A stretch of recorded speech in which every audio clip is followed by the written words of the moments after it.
नवल किशोर हैं क्या? नवल किशोर अभी आ रहे हैं, उससे पहले चलिए आलोक जी से शुरू करते हैं। आलोक जी, अगस्त में गिर जाएगी मोदी सरकार, अब तेजस्वी जी, लालू जी कह रहे हैं, अगस्त में कैसे गिर जाएगी? देखिए, अगस्त में कैसे गिर जाएगी इसका तो उन्होंने कोई कैलकुलेशन निकाला होगा। मुझे उस बात की जानकारी अगस्त की नहीं है कि अगस्त में ही क्यों गिर जाएगी, लेकिन दो तीन चीज़ें हैं। सबसे पहली चीज़ तो है कि ये हथियाई हुई सरकार है, और जिस तरह से सरकार आई है और जिस तरह से तमाम वायदे करके 10 साल से लोगों को गुमराह करके झूठ बोलकर अब इनके जो घटक दल हैं उनको भी इनके ऊपर बहुत भरोसा नहीं रहा है, और देश की जनता पूरी तरह से एक ब्रांड मोदी को समाप्त कर चुकी है, फेल कर चुकी है। ब्रांड मोदी के नाम पर अब सरकारें नहीं चलेंगी, और डर और धमकाने की जो ईडी, सीबीआई और तमाम जो राजनीतियां थी वो अब आगे नहीं चलेगी। ये भी सही बात है कि सरकार बैसाखी पर चल रही है। अगर आज ही मानक जी चुनाव दोबारा हो जाएं तो ये सरकार रिपीट नहीं करेगी। आज अगर मोदी जी बनारस से चुनाव लड़ें तो मोदी जी 1.5 लाख वोट से जीते थे, 1.5 लाख वोट से हारेंगे आज की तारीख में मिनिमम। तो जो ब्रांड मोदी था और जो गुब्बारा बना हुआ था, जो डर का जो माहौल व्याप्त था पूरे देश के अंदर, वो डर का माहौल अब समाप्त हो चुका है। आलोक जी बहुत बड़ी बात आज कह रहे हैं। आप किसी की सरकार को तोड़कर, आलोक जी बहुत बड़ी बात कह रहे हैं। आप कह रहे हैं 4 जून को नतीजे आए थे और 1 महीना हुआ है, अगर आज दोबारा चुनाव हो जाए तो मोदी सरकार नहीं आएगी, आप ये कह रहे हैं? मैं कह रहा हूं मोदी सरकार की कम से कम 100 सीटें घट जाएंगी। अब इलेक्शन कमीशन के यहाँ से भी डर का जो माहौल था वो कम हो गया होगा।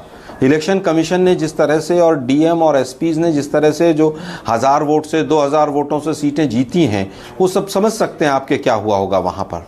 15 से 20 सीटें इस तरह की हैं मानक जी। जयपुर ग्रामीण है, अलवर है, तमाम जगह पर जो है, क्योंकि पहले एक मीडिया के माध्यम से एक ऐसा बवंडर बना दिया गया था, इतना बड़ा गुब्बारा फुला दिया गया था कि ब्रांड मोदी जो है वो वो तो फेल हो ही नहीं सकता। ब्रांड मोदी पता नहीं क्या है, लेकिन वो ब्रांड मोदी जो है वो पूरी तरह से फेल हो गया है। आज आप किसी शिवसेना को नहीं तोड़ सकते। थोड़ा सा जल्दबाजी में हैं। आज आप किसी, एक मिनट, आप थोड़ा सा जल्दबाजी में हैं। आप जब ये कह रहे हैं कि उनके सहयोगियों का विश्वास बीजेपी में और मोदी जी में खत्म हो गया है, ये आप किस आधार पर कह रहे हैं? बाकायदा सब खुशी खुशी रह रहे हैं, सरकार चला रहे हैं, आप कह रहे हैं उनका विश्वास खत्म हो गया। देखिए मानक जी, मोदी जी तो देश में भी कहते हैं सब चंगा सी, और मानक जी न्यूज़ 24 पे कहते हैं सब चंगा सी, लेकिन अंदर अंदर क्या चल रहा है वो तो इन लिस्टों से पता चलेगा ना, कि टीडीपी ने कौन सी लिस्ट दी है और बिहार के मुख्यमंत्री महोदय ने कौन सी लिस्ट दी है। उनको क्या मिला? झुंझुना दे के भेज दिया उनको। हमें इंटरनल पता है ना क्या चल रहा है उनके मन में, हमें पता है डीएनए का क्या हुआ, हमें पता है किस तरह से पिछले बरसों से किस तरह से उनको कोसा गया है। क्या वो सब चंद्रबाबू नायडू जी और नीतीश जी भूल गए होंगे?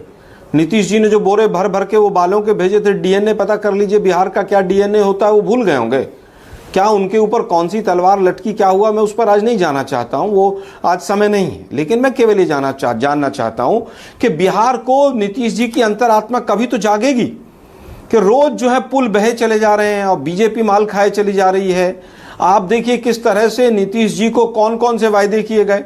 स्पेशल स्टेटस का वायदा विशेष राज्य का आज तक पूरा नहीं हुआ।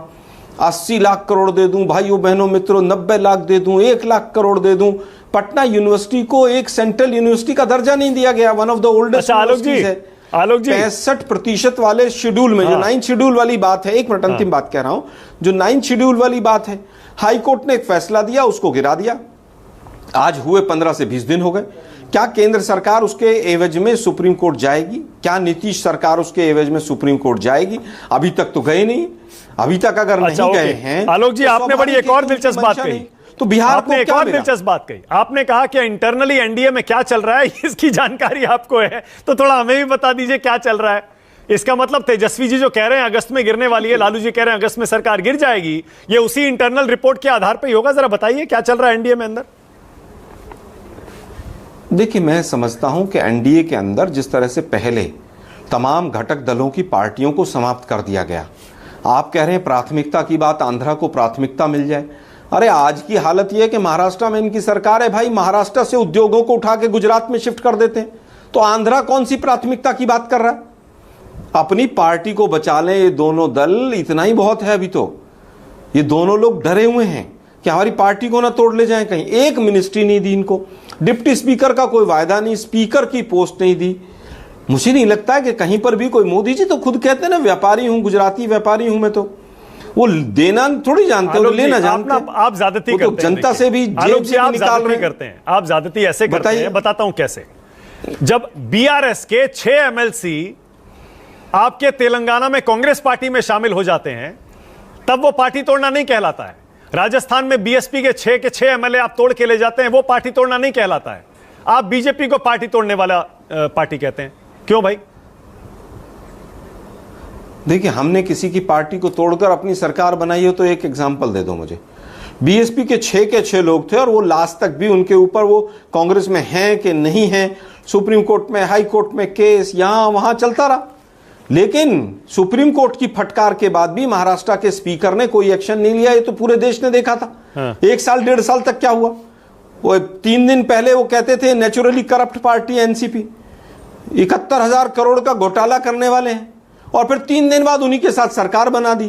तो जो ईडी सीबीआई का खेल था ना, हमारे पास ईडी सीबीआई नहीं है, आप हमारे ऊपर आरोप नहीं लगा सकते। मुझे लगता है कि वो खेल समझिए आप कि इनकम टैक्स, ईडी, सीबीआई किसके पास है? हाँ। ये बीजेपी की सरकार पर तेलंगाना में तो आपकी सरकार नहीं है ना? होगा। अब तेलंगाना में आपकी सरकार है, वहां आपने बीआरएस तोड़ ली, 6 एमएलसी तोड़ लिए उनके।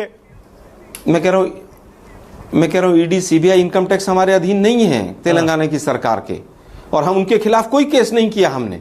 यहां तो केस करो, अपनी पार्टी में मिला लो, अच्छा। इलेक्टोरल बॉन्ड खरीदवाओ, ठेका दे दो, इनका तो धंधा है। अच्छा ठीक है, ओके, तू इनसे ना बोल रहे हैं, पहले उसके बाद आगे बहुत बुरी तरह से। ओके।